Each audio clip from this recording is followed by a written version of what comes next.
Les gars, road to Wembley. Le Real Madrid ne meurt jamais. Le Real Madrid ne vainc jamais. Le Real Madrid est tout simplement imbattable, inarrêtable, insurmontable en fait. J'ai même plus d'adjectifs tellement c'est incroyable. Honnêtement, je nous voyais dehors clairement. Quand Davis il te décoche cette frappe, c'est mauvais pied alors qu'on est sur lui depuis le début de la saison. On est sur lui, il nous décoche une frappe. Et il est rentré en cours de jeu à la place de Gnabry qui s'est blessé. Je me suis dit, ça c'est le destin. C'était sûr. Un peu, j'ai eu cette prémonition. Hier, je vous l'ai dit dans le débrief. Je sais pas pourquoi je sentais qu'on n'allait pas contre le Bayern Munich. Je ne sais pas comment, je ne sais comment, mais je sais pas pourquoi je sentais un mauvaise onde. Et au final, bon, ça ne s'est pas passé, donc tant mieux.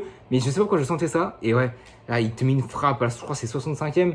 Je me suis dit, ça c'est situation Made in Real Madrid, mais à l'envers. C'est tu subis un peu contre ton adversaire, tu en transition rapide placée, sans trop de folie, hein, vraiment une transition simple, bien menée, et un joueur qui te décoche une frappe. Nous, ça a été Brahim, ça a été Vinicius, ça a été Rodrigo, bref, un scénario Made in Real Madrid, tu décoches une frappe, et ensuite tu fais le combo gagnant, et tu gagnes ce match et tu te qualifies. Ce que Bayern Munich avait fait, mais ils ont fait ça. Sauf qu'à un moment donné, Ancelotti fait les bons changements. Déjà, il fait rentrer Modric et Camavinga à la suite de cette action. Mais il y a Rosselló qui rentre avec Brahim au début, enfin juste après, je crois, ou c'est même avant, je ne me rappelle même plus. Et Rosselló qui, j'ai envie de dire, qui est un sauveur, hein, tout le monde les critique. Et moi, je ne vais pas mentir moi-même, au début de la saison, je me dis, pourquoi on va chercher ça? Il va nous rapporter des pions, certes, mais voilà, c'est un tournoi Mbappé, donc ce ne sera pas non plus un attaquant de classe internationale. Mais ce qu'il vient de nous faire, ça vaut mieux que des mots. Honnêtement, le mec en 2021 ou en 2022, quand on gagne des champions contre Liverpool, il est là aux Champs-Élysées, il a toujours aimé ce club. Et là, ce qu'il vient de faire, franchement, il pleure à la fin du match. Et mec, je vais en Espagne bientôt, je fais que le répéter, je vais en Espagne bientôt. Le maillot noir, là, le maillot noir et jaune, il sera floqué Rosselló numéro 14. Il n'y a aucun doute. Voilà, il n'y a aucun doute, c'est obligatoire. Franchement, Rosselló, merci à toi. Mais surtout, pour moi, l'homme du match, ça aurait été Manuel Neuer si le Bayern Munich l'emporte, parce que Manuel Neuer vient de faire un match, mais il a arrêté je ne sais combien de frappes, rien que de Vinicius, mais de tous les joueurs, de Rodrigo, des frappes. Non, franchement, Manuel Neuer a été trop fort en taille patron. Dommage que sa défense n'a quasiment pas suivi. Mais ouais, franchement, Manuel Neuer a été énorme. Et si on ne passe pas dans ce match, c'est à cause de lui, parce qu'il aurait mérité les trophées d'homme du match si le Bayern Munich s'impose. Ils ne se sont pas imposés, donc pour moi, ils ne le méritent pas. Parce qu'en face, au Real Madrid, il y a eu un joueur qui a fait un match dantesque, incroyable, imperturbable, un match 10 sur 10, c'est Monsieur Vinicius Junior. Parce que messieurs, dames, sur son côté, que ce soit De Ligt, que ce soit Kimmich, les doubles prises de position avec, comment qui s'appelle l'autre, la Sané, Vinicius à 1 contre 3, je me suis dit, t'inquiète pas que s'il y en a bien un qui peut passer, c'est Vinicius. Il nous l'a prouvé. Il a débordé sur son côté. Il a éliminé. Il a fait mal à tout le Bayern. Il a fait mal à Kimmich. Non, franchement, il a été mais tout bonnement exceptionnel. Le meilleur joueur du match.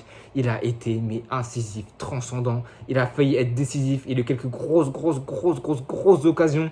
Notamment une passe de Rudiger.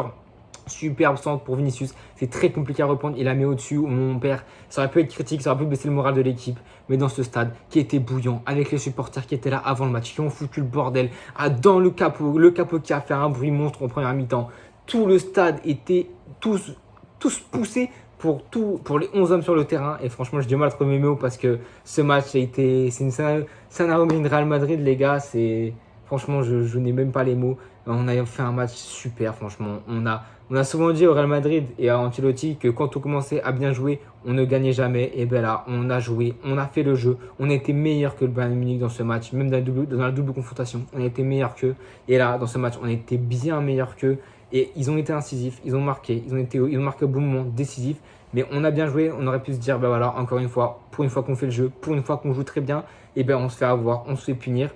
Ben, au final, non, parce qu'on a un sauveur, parce qu'on a 11 hommes qui n'ont pas renié leurs principes, parce que voilà, beaucoup d'équipes auraient paniqué, beaucoup d'équipes auraient perdu le pied, mais nous, on est le Real Madrid ne meurt jamais, et c'est ce qu'on a vu. Le Bayern Munich peut se mordre les doigts, parce qu'à un moment donné, au moment qui marque, on pousse, évidemment, on pousse pour marquer, on n'arrive pas à marquer, et à un moment donné, corner, je sais plus, corner très mal joué encore une fois, mais je sais plus ce qui se passe, mais Ferland Mendy, le pauvre, il se retrouve en 1 contre 3, 1 contre 4, et là, c'est très mal négocié par le Bayern Munich. Et heureusement, parce qu'ils peuvent se mordre les doigts, parce que cette action, s'il la joue mieux, si Pavlovic il ne choque pas, si la passe elle est bien donnée, si l'autre il se décale bien, c'est 2-0 avec 4 contre 1 contre Ferland Mendy. C'est même pas un défenseur central. Il est très rapide, certes, mais c'est pas un défenseur central, c'est un latéral gauche. Là, tu peux te dire, côté munichois, tu peux avoir des regrets. Parce que franchement, Thomas Tuchel, qui n'avait jamais perdu contre le Real Madrid, c'est sa première fois qu'il vient de perdre. Et de belle manière, parce que honnêtement, tout a chaviré, tout a basculé. Et maintenant, il ne reste plus qu'à les concrétiser en finale à Wembley. Je crois que la finale, c'est le 1er juin. Je ne sais même pas c'est quand la finale, honnêtement. Et j'étais tellement dépité quand j'ai vu ça. Quand j'ai vu comment on a subi ce qu'on fait subir aux autres. C'est l'harceleur qui devient harcelé. Non, franchement, j'étais dégoûté, mais dégoûté. Mais pourtant, on a quand même fait un super. Enfin, je l'ai dit, on a fait un match, mais de patron, de bonhomme, et surtout Vinicius, qui a fait un match incroyable. Mais franchement, Mbappé, prends-en de la graine, hein. Honnêtement, Pérez, pourquoi tu veux Mbappé? Je ne comprends pas. Quand tu vois ce que vient de faire Vinicius, pourquoi chercher Mbappé? Mbappé, petit, apprends des plus grands. Vinicius est le meilleur joueur du monde. Vinicius va chercher cette Ligue des Champions. Vinicius va chercher le Ballon d'Or. Et il n'y aura pas de débat. Point final. C'est clair, net, ça sera précis. Il est décisif, il est percutant, il est impactant, il est décisif. Tout ce qu'on attend d'un joueur de haute classe, de haute qualité. Un joueur superstar, tout simplement. Le meilleur joueur du monde, le meilleur attaquant du monde. Le meilleur joueur du monde, c'est tout. Pour moi, il n'y a plus de débat. Les gens se poseraient encore des questions. Ceux qui ont allumé le post hier pour PSG Dortmund, j'espère que vous l'avez allumé aujourd'hui pour Real Madrid Bayern Munich pour voir ce qu'est un vrai attaquant, un vrai allié gauche, un vrai attaquant, tout simplement. Et Vinicius ce soir a prouvé au monde entier, encore une fois, que même sans être décisif, pourtant il aurait été avec un moins meilleur gardien qu'Neuer, mais il a quand même été décisif, il a quand même été incroyablement bon, le meilleur madrilène ce soir pour moi. Et honnêtement, pour moi, il n'y a plus aucun doute. Pour moi, si on a un finale de Ligue des Champions, c'est pas pour rien, c'est pour Vinicius. Il a fait une campagne de Ligue des Champions qui était incroyable. Il était décisif à quasiment tous les matchs, que ce soit avec, sans ballon, sans marquer, sans faire de positif. Il a toujours été décisif. Et honnêtement, si on va la chercher, ça sera grâce à lui et grâce à toute l'équipe qui est derrière aussi. Parce que franchement, 11 hommes sur le terrain. Même si Nacho, honnêtement, défensivement, ça a été très bon ce soir, comme la défense madrilène a été très bonne et très solide. Mais là, pourquoi tu fais ça sur Joshua Kimmich? Je ne comprends pas. Et un corner très bien donné de Modric à Valverde qui te décoche une frappe ras de terre dans la surface pour créer le désordre. Et là, je ne sais pas pourquoi. On marque, hein. Je sais qu'on marque, j'ai vu.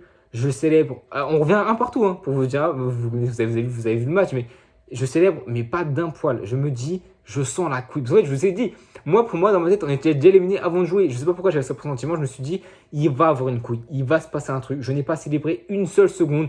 Je me suis dit, c'est sûr qu'il va se passer un truc.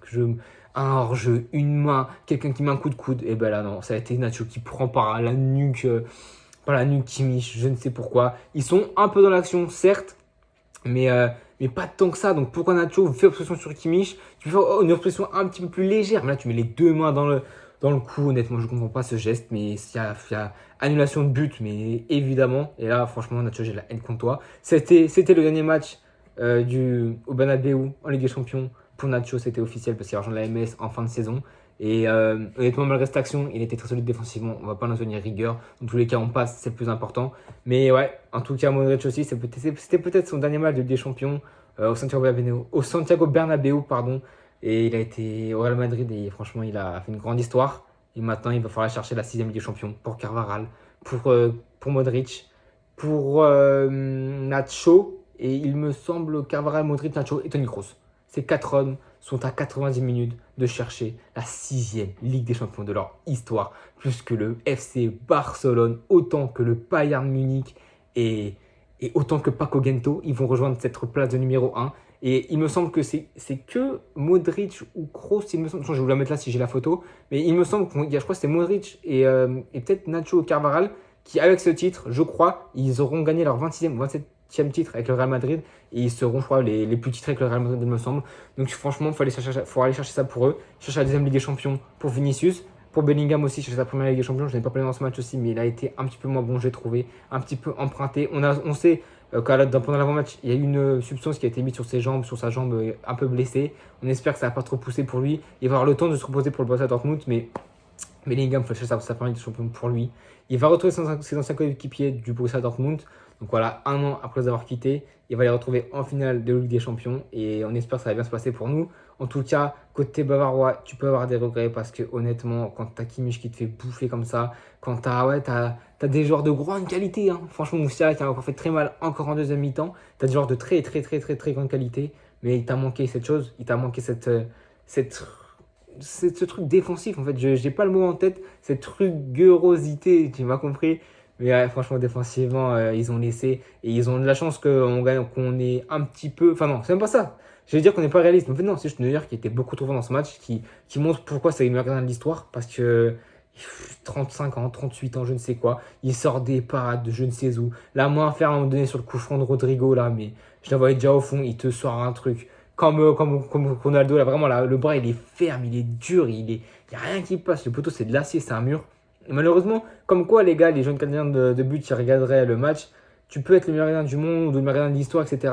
Faire un match dantesque, ne laisser rien passer. Faire un match XXL 10 sur 10, faut pas se déconcentrer. Emmanuel Neuer s'est déconcentré sur une énième frappe de Vinicius. Encore une fois, on n'a pas tenté de frappe, mais les frappes qu'on tentait, c'était mais mal optimisé dans des conditions où tu peux pas frapper. Tu fais des frappes dégueulasses. Et quand tu as la bonne position pour frapper, tu le ferais pas. En tout cas, Vinicius l'a tenté, l'a fait.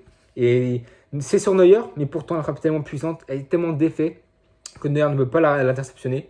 Et ça, Rosselló en dernière surface qui était là, qui rôdait et qui devait être un petit peu attentif sur cette action. C'était lui qui était sur la balle avec Rosselló. Rosselló en dernière surface, attentif. Et il vient en renard qui met ce but incroyable, qui délivre tout le Real Madrid. Et quel mérite pour lui, pour Vinicius. Et franchement, c'était magnifique, c'était incroyable. Quelques minutes plus tard, 4 minutes après, encore une fois, il me semble que c'est un corner. Je ne sais même plus comment l'action elle se fait. Je crois que c'est un corner, il me semble. C'est passe de Vinicius, si je ne me trompe pas. Je crois que c'est une passe de Vinicius sur Rosselló. Et là, je me dis, Rosselló qui marque, je suis comme un ouf. Et je me dis, attention, l'arbitre, il a l'air de faire chier. Il a l'air de vouloir gratter un truc. Hors jeu. Et là, je vois le ralenti, je me dis, putain, il est hors jeu, Rosselló, merde. Et je me dis, putain, dommage et tout. Et plus le temps passe, et on voit l'arbitre a mis du temps, et c'est pour ça qu'il y a autant de temps additionnel. L'arbitre a mis du temps, hein, la VAR a mis du temps. Je me suis dit, oula, si ça met autant de temps, c'est qu'au final, ça ne doit pas se jouer à grand chose. Et au final, plus le ralenti passait, je me suis dit, alors est-ce que c'est Vinicius qui, au début de l'action, est hors jeu au moment de la passe, etc. Non, premièrement. Deuxièmement, est-ce que Rosselló est hors jeu au moment du centre de Vinicius? Eh bien, il n'a pas été hors jeu parce que je ne sais plus qui court. Je crois que c'est De Ligt qui court. Mais il n'a pas été hors jeu. Et c'est incroyable pour Rosselló Mato. C'est beau, c'est magnifique, c'est football tout simplement les gars. C'est beau du côté du Real Madrid, c'est moins beau du côté du Bayern Munich évidemment. Harry Kane qui va finir la saison avec 0 trophée en club. C'est dommage pour lui, c'est dommage pour le Bayern Munich. Mais en face, tu avais une équipe du Real Madrid qui a été incisif, qui a été meilleure que toi honnêtement. Franchement, les gens voulaient voir comment le Real Madrid jouait. Et bien ils ont vu comment on jouait et on a très très bien joué. Malheureusement, on a failli déjouer en pendant ce but. Cette magnifique frappe franchement de Davis où voilà, il y avait rien à dire, il te sort un missile incroyable, pied droit, mauvais pied, je sais pas d'où il sort ça. Mais en tout cas, ce qui est fait. Maintenant les gars, on est en finale de Ligue des Champions, notre 18e finale de notre histoire. On va peut-être chercher la 15e pour le maillot de Valverde, pour voilà, que ça fasse l'harmonité, c'est ça, l'harmonie, pour que tout soit magnifique, pour boucler la boucle, pour que Valverde et autant de Ligue des Champions que sur son maillot pour le club. Non, franchement, je suis très très content de cette victoire. Et franchement, j'espère qu'on va aller la chercher. J'espère vraiment qu'on va aller chercher contre Borussia Dortmund. Les gens, j'espère qu'ils ne nous pas sous-estimer cette équipe du Borussia Dortmund et nous donner encore favori largement. Un match, c'est 90 minutes. Un match, c'est 11 hommes, c'est 22 hommes qui sont concernés sur le terrain. Dortmund va vouloir s'arracher. Dortmund va vouloir tout faire pour emporter leur deuxième Ligue des Champions de leur histoire. Il va absolument pas falloir les sous-estimer. Et évidemment que les joueurs ne vont pas les sous-estimer. J'en ai aucun doute sur ça. Ils ne vont pas du tout les sous-estimer. C'est une grosse erreur de les sous-estimer. Et à un moment donné, les gars, nous on se donne rendez-vous pour très bientôt Saint-Etienne qui va jouer, je crois que c'est contre Rodez, pour la montée en Ligue 1. Dernier match à domicile au Chaudron. Il va falloir tout donner pour essayer d'être dans cette deuxième place. Je vis une fin de saison en tant que supporter madrilène et de Saint-Etienne complètement folle. Et on espère qu'à la fin de saison, tout nous sourira. En tout cas, les gars, abonnez-vous, likez, partagez et commentez. Et à la Madrid, les gars. Match incroyable.